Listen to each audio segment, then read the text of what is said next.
Ahoy mateys! Let's dive into the thrilling world of anarchist philosophy and explore the battle between two radical ideologies, anarcho-communism and anarcho-capitalism. Picture this, a society without a government, where people are free to live and work as they please. Sounds like a utopia, right? Well, that's what anarchists believe. They argue that governments are oppressive and that people can create a better society without them. Anarchists envision a world where everyone has equal access to resources and decision-making power. But how do we get there?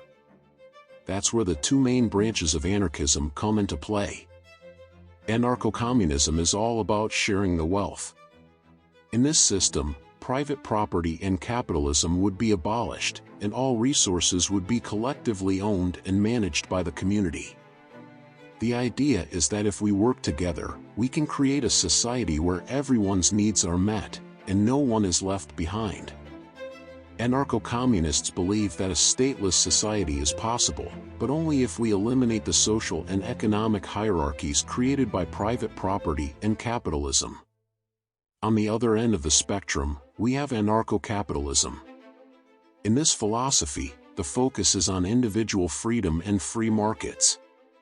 Anarcho-capitalists believe that the government is the root of many social and economic problems, and that a stateless society based on free markets would be more prosperous and successful.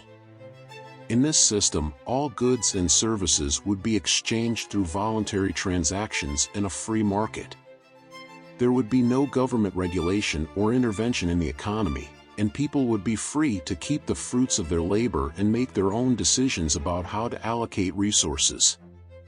So, what are the key differences between anarcho-communism and anarcho-capitalism?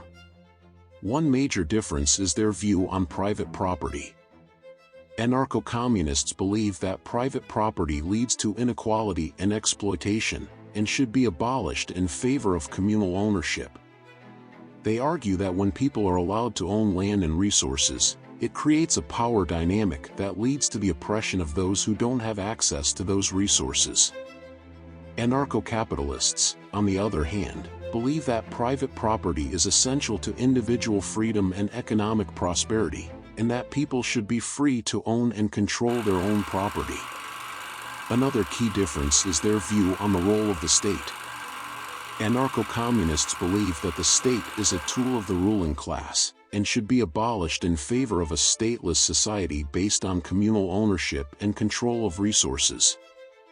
They argue that the state perpetuates economic and social inequality, and that without it, people would be free to create a more equitable society.